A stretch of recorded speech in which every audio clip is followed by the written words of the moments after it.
episode 5 here on BNC Sports Network. I know it's been a while since our last video, but we are back. My name is Max Calderon. His name is Chris Beasley. We're so glad you have taken the time to watch this video today.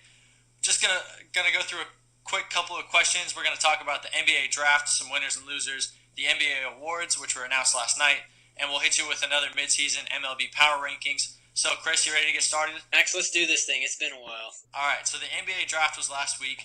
Give me some winners and losers. My biggest winner is going to have to go to the Minnesota Timberwolves. They had the best night. They just traded, they had the 7th pick, and they traded a few more things with that, but they ended up with Jimmy Butler, who I think turns them into a contender starting next season.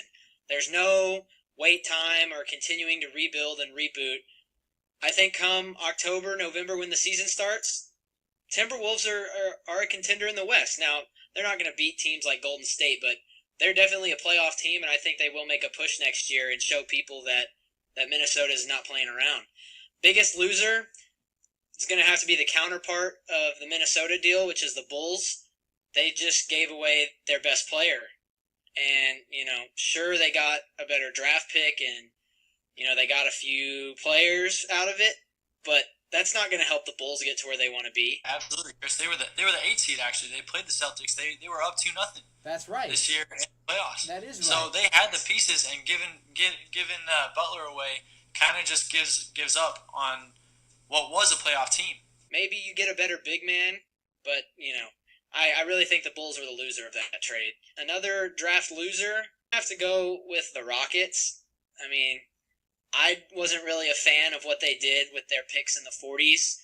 Really was not thrilled that when we drafted Dillon Brooks, we traded his rights to Memphis. That's kind of weird because I think he would fit pretty well in our system. Other than that, I think it was a pretty good draft. I think a lot of teams addressed, spots they needed. And I really think that a lot of these teams are going to have great signs of improvement this year. Yeah, absolutely, Chris. Couldn't agree with you more. I think the best player in the draft, all around, went number 4 overall, Josh Jackson, to the Phoenix Suns. And Bruce Weber. I think he's an excellent player. He can do it all. He can play solid defense. He's a good scorer, flashy dunker. I think the Suns get exactly what they need in a 3, maybe a stretch 4. And they got him at the 4th pick, which was just, it blew my mind. I thought for sure he was going to end up in Boston when they traded down. Instead, they took Jason Tatum.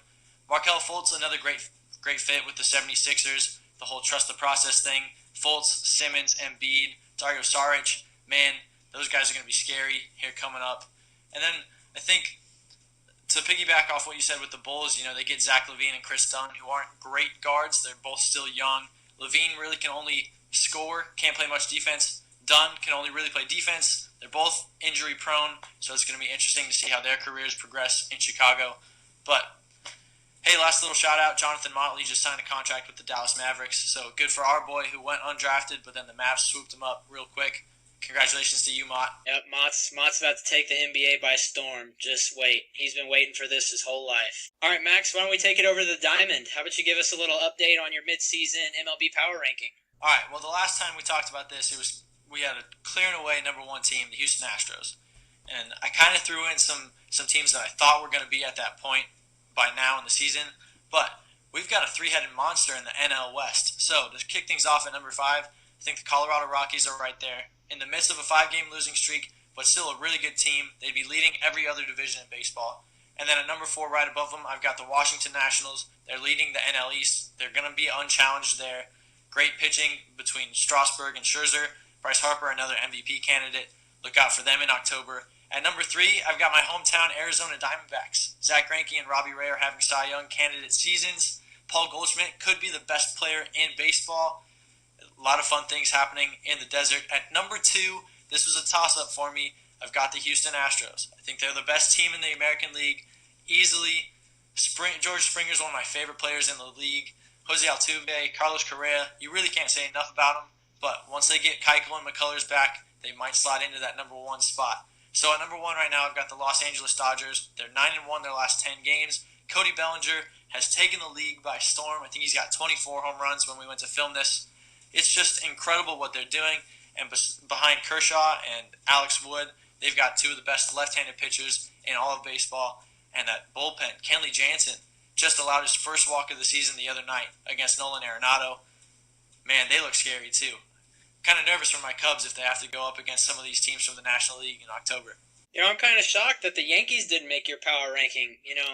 They're playing some good ball. I really thought when you had the Astros at 2, I thought you were going to surprise me and say the Yankees were your top team in the power ranking. Well, yeah, the Yankees have stumbled a little bit. They're kind of tied with the Red Sox right now for the division lead in the AL East. I think they're still hovering right around 10, 12 games over 500. Aaron Judge, obviously, can't say enough about him. But their starting pitching worries me a little bit. Masahiro Tanaka has not been an ace, has not even been as good as their third starter. Luis Severino's been decent. CC Sabathia's had a good first half. Starlin Castro has given him great production, but he just hit the disabled list. There's still some questions around this New York team, but I think they're definitely going to win a World Series within the next 3 years. Yeah, I agree. New York is going to be good, and Aaron Judge, man, he's a freak. He's an absolute freak. Looking forward to seeing him in the Home Run Derby in a couple weeks. Yep, that'll be great. He'll probably hit the ball the furthest out of anybody there. They might just have to give it to him because of how far he hits it. That would be something. All right, moving on and wrapping this thing up, Chris. The NBA awards were announced last night. By no surprises at all, Russell Westbrook wins the league MVP. But some other notable awards: Draymond Green wins Defensive Player of the Year over Kawhi Leonard. Malcolm Brogdon, the NBA Rookie of the Year. And then from your Rockets, Mike D'Antoni wins Coach of the Year, and Eric Gordon, Sixth Man of the Year. Any surprises to you, Chris? I was kind of surprised to see Draymond Green take home Defensive Player of the Year. He's a very physical and aggressive player on the defensive end. But Kawhi, I think, there's no one who plays better defense than Kawhi. I think Kawhi is the best defender in the NBA. And it just, it kind of blows my mind because I think Kawhi can defend 1 through 5, even though some of these 4s and 5s are going to be substantially larger than him. I think he still gives them a run for their money. Draymond, he's a very small 4. On most teams, he'd probably be considered a 3, but because of his playing style, he's a 4. I mean, he's a great defender also, but I'm really shocked that Kawhi Leonard didn't take home Defensive Player of the Year. I'm really excited to see that Mike D'Antoni won Coach of the Year and that Eric Gordon won Sixth Man of the Year.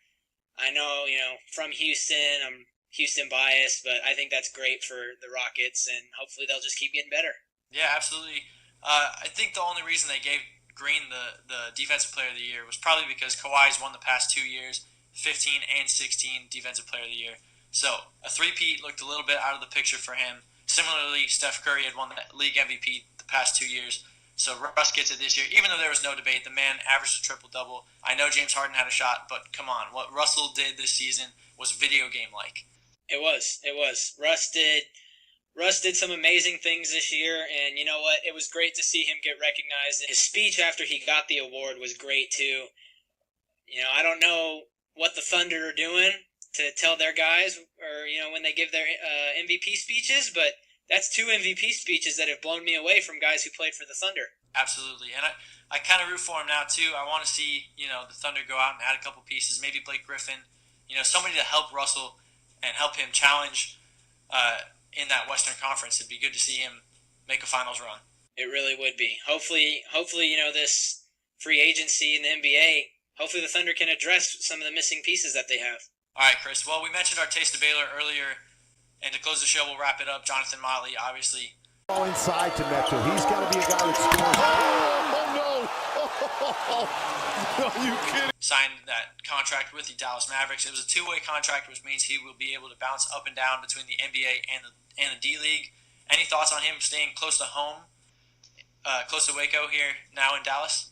I actually reached out and texted him after I saw on Twitter that he got signed, and from what it seemed like, he was really excited that he got to stay in Texas. I think a big thing for him was he wanted to be, close, within a close distance to his mom and the rest of his family because he's really close with his family.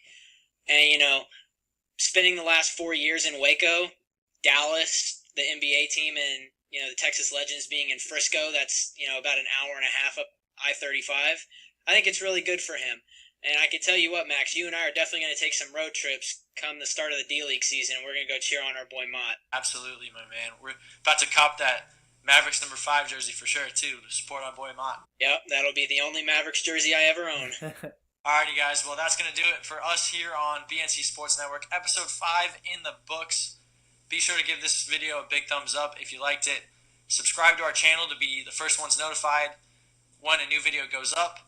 We'll be doing some more videos sporadically throughout the summer, and then once we're back together in Waco for the start of another semester, our junior years, this thing will start to ramp up a little bit more, and we'll have some fun with it. So thanks again for watching. I'm Max Calderon. I'm Chris Beasley. And we'll see you guys next time.